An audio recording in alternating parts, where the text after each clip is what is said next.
What's going on, guys? It's your boy Geno Liquidator coming back with another video. So it looked like Geno Auriemma is about to pull the plug on Dallas by making Paige Bueckers stay for a 6-year, and Jewell Loyd just dropped a bombshell about this investigation. For this one here, we got to go to Connecticut and Seattle. Let's get it. Let's go.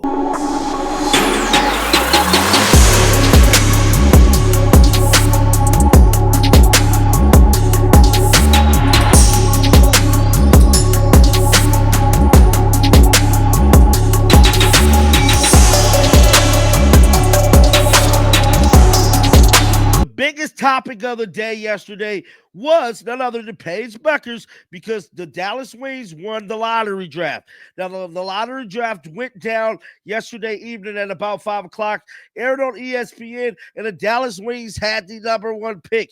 I mean, everybody in the organization was ecstatic, going crazy, because they just know Paige Bueckers is on the way. Now, what if I was to tell you she possibly is not coming, because it looked like Geno Auriemma is to help her cash in on a major NIL deal that is simply crazy to me. Now, we know the WNBA players really don't make a whole lot of money. You know, I think they start off like 70-some thousand a year, rookie contract, maybe 300,000 for the first 3-4 years. Now, we know in the world of NIL, these players is making millions of dollars right off the gate from endorsements. Now, Geno Auriemma is trying to convince Paige Bueckers, from my understanding, to stay another year. Reports is starting to come out. Let's pull it up right now. Now, when I first came across this story, I was all like, ain't no way Paige is finna stay. Then I started seeing things pop up all over the internet, convincing telltale signs saying that she's going to stay. Now, this hit the internet very quickly and fast. It said, rumor has it, Geno is encouraging Paige to stay a 6th year by securing a huge AARP NIL deal. Paige Bueckers, super senior. She's just not the type who will ever call it quits. Now, in this section right here, it says the question is whether Bueckers, who has said this will be her last year at UConn, even though she has one more year of eligibility remaining, might change her mind for this draft. Now, Paige currently has one more year remaining where she could come out. Now, by the way it's looking like she's actually going to make her way to the WNBA.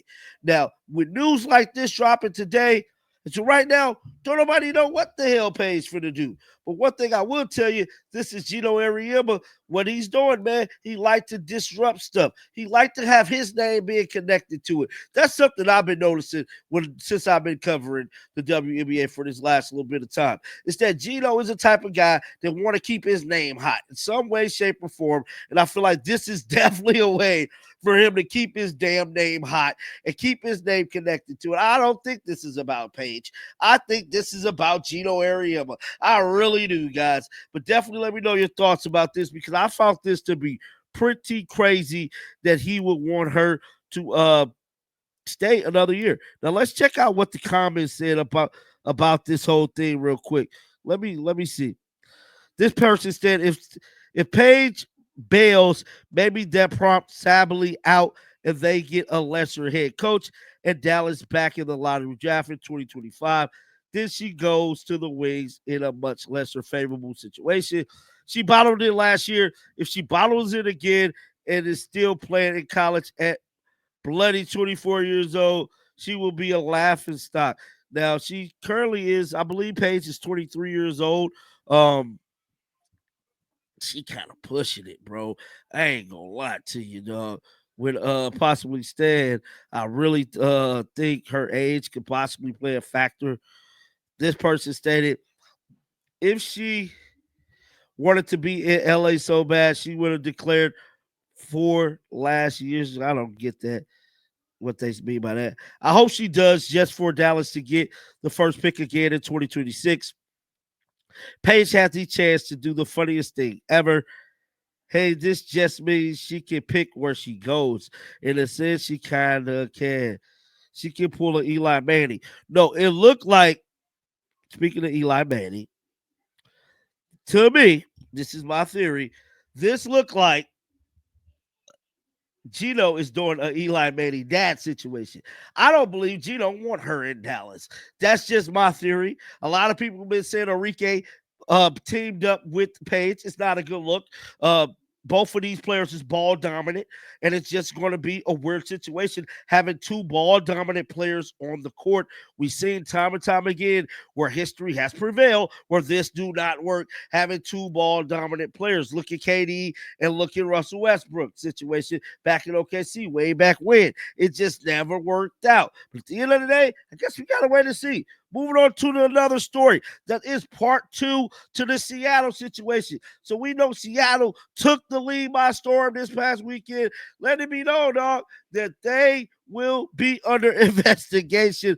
Well, it looked like a big time reporter up in Seattle has dropped another article, and she's pretty much letting it be known that she has part two to this entire situation. Let's pull it up right now.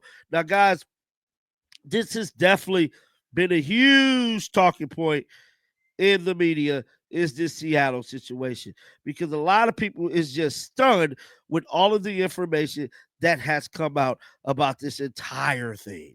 Now, me personally, at this point, as long as I've been covering the W, anything is possible. Man, they be going through some things in the WNBA. I ain't playing no games. Now, this is part two to an article that Roberta Rodriguez has released. She said, "What is the bleeping is going on with Seattle Storm?" Now, this is part two to what she had put out. She stated, "Welcome to part two of my series exploring the latest developments within the Seattle Storm organization." So, this is the latest developments with the Seattle Storm organization. And it says, digging to find the problem. In the aftermath of the first report of the investigation against the Seattle Storm, coaching staff of the Chicago Sun Times. Now, we also know the Chicago Sun Times reporter Annie was the one who really brought this story to life. A series of finger-pointing pieces and tweets from media and fans started to emerge, circling. Seattle Sports published two series affirming that Skylar Diggins Smith led several outbursts laced with vulgaratory during practice directed at teammates, said Noel Quinn and Diggins Smith come from an era where this method of coaching and leadership was tolerated.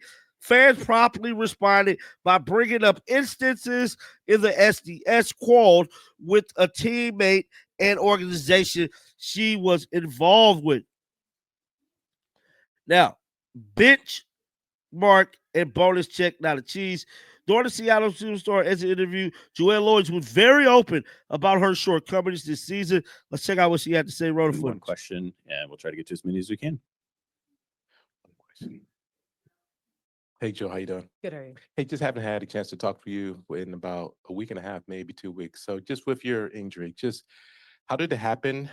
And I hate to kind of put like four questions into one, but just how did it happen? How did you feel with it? And how did it affect you in these two games here?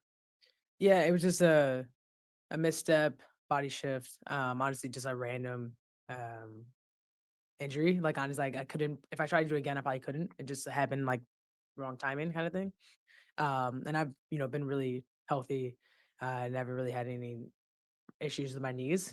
So that was something to adjust to, and luckily came back and got looked at from a good doctor and found ways to kind of get better. Yeah, I mean, moving forward, I felt, I set out those games and, I made sure that in the bigger picture of things, like if I'm not fully ready to go, I don't want to go and risk anything. That was a decision made by our medical staff and myself as well. And I mean, the last two games and even going into playoffs, I felt really good. No pain or nothing. So if anything, it was just, you know, I don't know. I felt good. Think just any like off season, stuff needed for that? No, I'm good. Yeah, like I said, it was literally just a random thing. Maybe that's what happens when you hit 30. Things just kind of flare up. You're just like, I don't know what happened, but yeah, I need a couple days to recover here. League and how much talent that doesn't get a chance to stay in this league. So you understand that, and I think just where the game is going and the talent level, and even the rise of coaches. that are trying to be at this level. It gives everyone an opportunity to share their gifts. So I'm excited just to see that and see different fan base, another dynamic of that, maybe another new rivalry, things like that that you need to have in leagues to keep the momentum and also build it out. And so I think that's going to be really cool to see, just jerseys and all these things that it's just another, it's kind of like a new toy, right? Like, oh my gosh, you're so excited about it. So I think it's going to be really cool just for the growth of the league. And concerning, I don't know. I don't know. I don't really have that many concerns. I'm kind of excited for it because I think if you don't do it, you never know the result of it. There's always, I think, the concern of if you grow too fast, I don't know this, or maybe the team. All right, now that was pretty much some of Jewell Loyd in press conference. Now, the article goes on to say, according to two sources, Jewell Loyd would have received a performance-based bonus from Nike as part of her sponsorship deal if she finished the season with an average of 20-plus points per game. She fell just 0.3 points short, finishing with 19 points. The perception from those close to Loyd is that Noel Quinn is responsible for her not hitting that benchmark, therefore not earning the additional money. Loyd pulled her out when she was hot. The quarter ends, and she was 4 to 7 points to bringing her back. So it looked like the coach is definitely hating on her getting this bonus. Say step 2, turbulent past storming into the present. Skylar Diggins-Smith name come up as the instigator of the bullying and harassment allegations. One thing is for sure, she is not known for is staying silent. So it looked like Skylar Diggins-Smith is definitely being accused of bullying as well. But this is a very deep article that dives a little closer into what exactly is happening in Seattle. I want you guys to get down in the comment section below. Let me know your thoughts about this. Keep the bells on because you know what? I'm going to bring you the news. And until next time, man, shake the haters off. I'm out of here, baby. Peace out. Shake the haters off.